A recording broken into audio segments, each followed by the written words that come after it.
What's up, Turtlers and Turtlettes? I'm Brian Altano. This is Mitch Dyer, and we are rewinding the new trailer for Teenage Mutant Ninja Turtles: Mutants in Manhattan, developed by Platinum Games. Yeah, Brian. If you pause here, you'll notice what we're looking at here. Manhattan. That's right. I don't know if you noticed this. Titular City, Manhattan, which is awesome. This is very evoking of the old Ninja Turtles animated series, Yeah, seeing like that that kind of big skyline, opening. and Love it's it. very cool. Now, Platinum Games has worked on tons of stuff you might have played.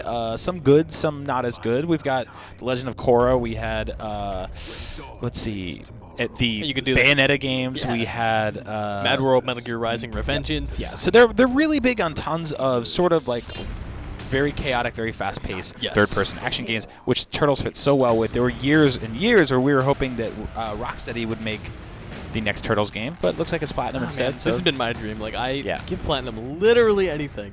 And the fact that they have, like, one of my favorite franchises ever makes me so happy. They are perfect for Turtles. So let's scrub back and take a look at what's going on here. Now, obviously, we've got the Foot Soldiers are back. I think they're robotic. Robotic makes it easier to slice them up. You couldn't really do that in the movies when they were teens, as you can see, but the weird sort of elbow markings and stuff like that. The robots also, we're going to see lots of them explode, so you didn't even have to wait for that. Now, also, Mitch, you noticed red something in the eyes. background there, right? Yeah, so I don't know what this is, but in the background you see, like, weird icons for like a subway train. I don't know if that's like part of like old arcade games, right? Like you walk up to a train and now you're in the train, you fight in the train. Sure. Or maybe this is the game's travel system. Yeah, maybe it's like just fast traveling around the city, right? Like hop there and then you go to Central Park, which is 10 minutes away. Yeah, because we really don't know how linear or wide open this game is yet. It could be kind of open world-ish, or it could just be. I'd like that a lot too. But it'd be cool to kind of bounce from area to area. So let's keep looking.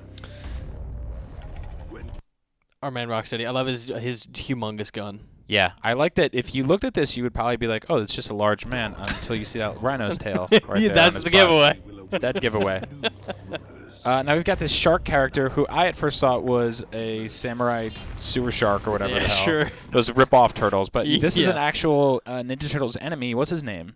Aragorn? Armagon. Armageddon. I thought it was Armageddon It's earlier. Armageddon. I remember him from the TMNT fighting game. Right. Champion Fighters. Yep.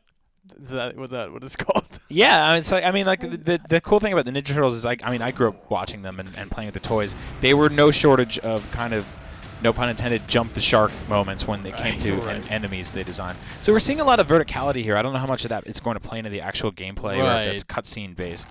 I love running off rooftops. It's my favorite thing. Also, something I really love that this whole trailer focuses on 4, because every TMNT game has been about like everything is 4, but you play as Leo. You play as one guy. So yeah, who knows? Like, we don't know necessarily how much of this is multiplayer based right now. Right. So we're watching this having like the game. We don't have a press release or anything. Like, we are seeing this trailer fresh. Part of me hopes you can just control a bunch of characters and switch between them. That would be really awesome to do in single player. There's April O'Neil and Splinter. Obviously, she's got her cool like 2012 look.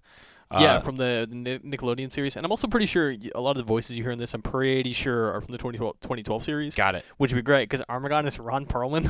Oh, really? That series, yeah. Wow. Shout out to Rob Paulson, the good guy. Yeah, really good Raphael. Yeah, he's been up here at IGN a few times. So yeah, there's a lot going on here. I'm wondering. So I don't know. We'll probably get a good close look. These characters have noses. This is very Michael Bay. It's somewhere between the Turtles I grew up with and the Turtles that they have now.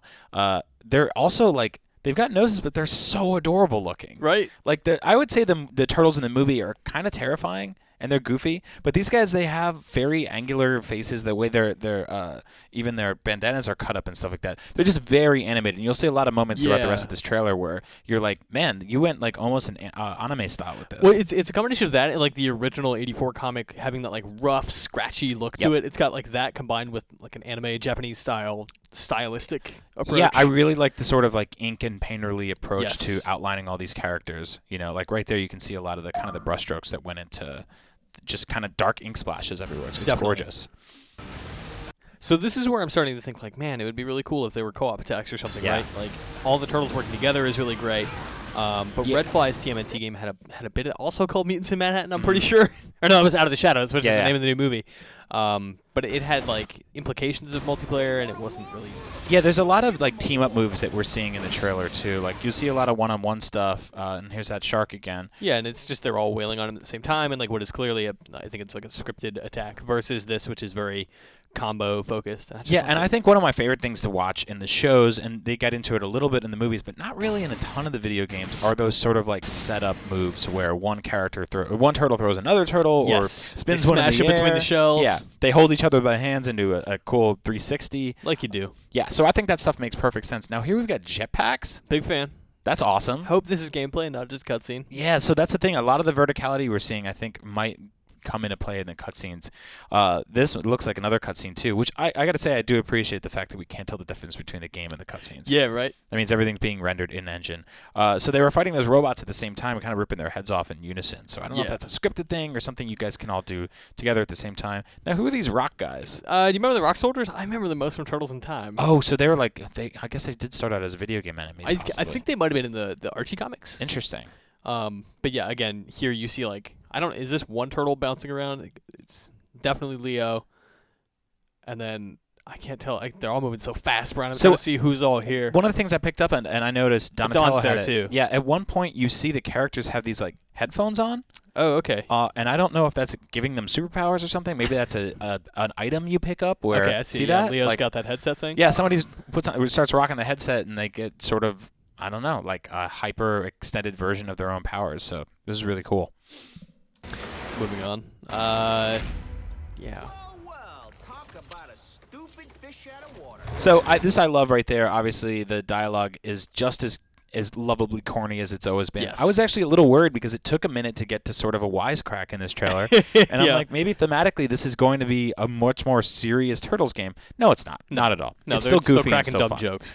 Animation is awesome here. Watching the visual effects here. Yeah, watching his bow just kind of bend in space and time there. And as you saw from that big shark, like boss fights, which is something that Platinum does very well. Yes. They're some of my favorite parts of Bayonetta probably. Definitely. It's just taking on these huge monsters, and Turtles really has no shortage of that. So anything from Shredder to Super Shredder to Krang in his giant man suit.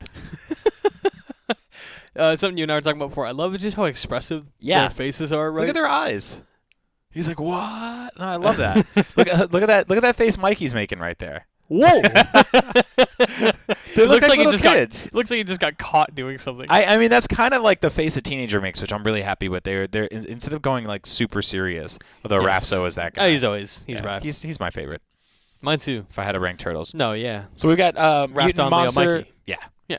Mutant Monsters spaceships from Dimension X here. These like those green orbs up there look like power-ups of some kind. Right. Is that like a collectible or is it part of the fight or I don't know.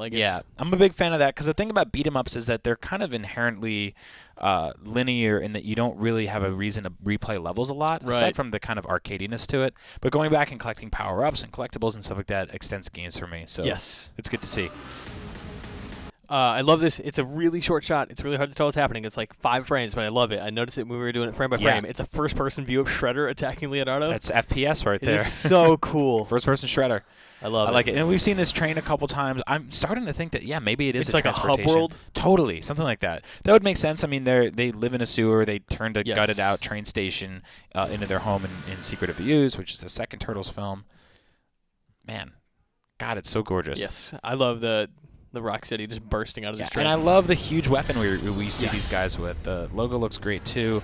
And it ends with Bebop right here. Oh, Bebop. And he's like the most Platinum Games villain already. Yeah. Right? Like with the chains, the big flaming chains. It's perfect. So he completely fits their world. He actually even looks like a character from like Killer 7 or something Suda 5-1 would make. Yeah. I really love the big over-the-top weapons they're using. The chainsaws and giant mallets and stuff like that. So...